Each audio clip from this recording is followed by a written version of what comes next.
Hey guys, my name is Juan Pablo Tron. I'm a Mexican rider for Slingshot and I distribute down there.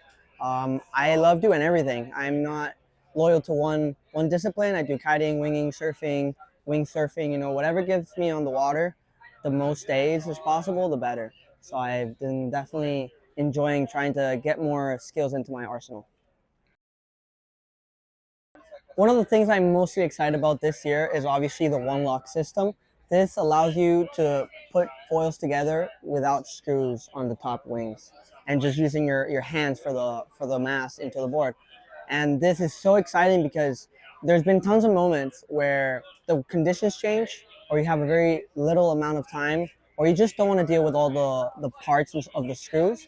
And having this One-Lock system can have you change front foil, back stabilizer, and mast in a matter of like a minute. So it's something really epic to really have that opportunity to like play around. Okay, this foil is not the right one. Boom, takes 20 seconds to change it, and it's just epic to have that freedom and that ability to be so fluid with what you're riding that day.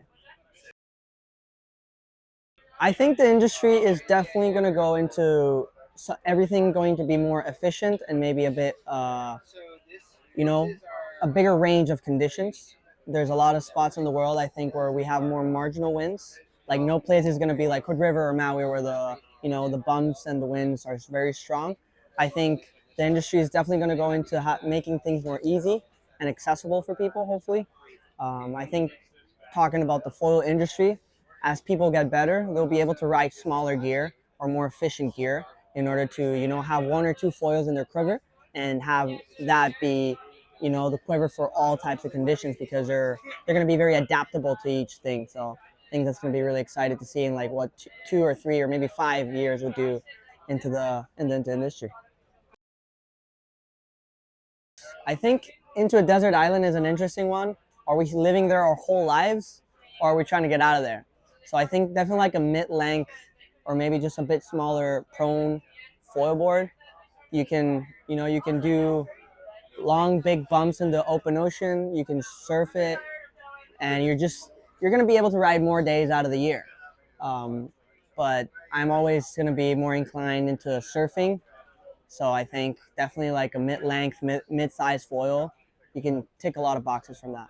Yeah, I think there's going to be a new Flowcraft 35 liter. For my size, I'm a pretty light guy. I think that's definitely a choice of board. And like a Flow 800, you can downwind on it. You can crank turns on the waves. You can do a lot of things with that setup and system. But if I were to want to get out of there, I think I would choose a downwind board, a paddle, and try to get myself home by downwinding. That would be an epic story. If you want more reviews like this, like, comment, all that fun stuff, and you can check us out at greenhatkiteboarding.com.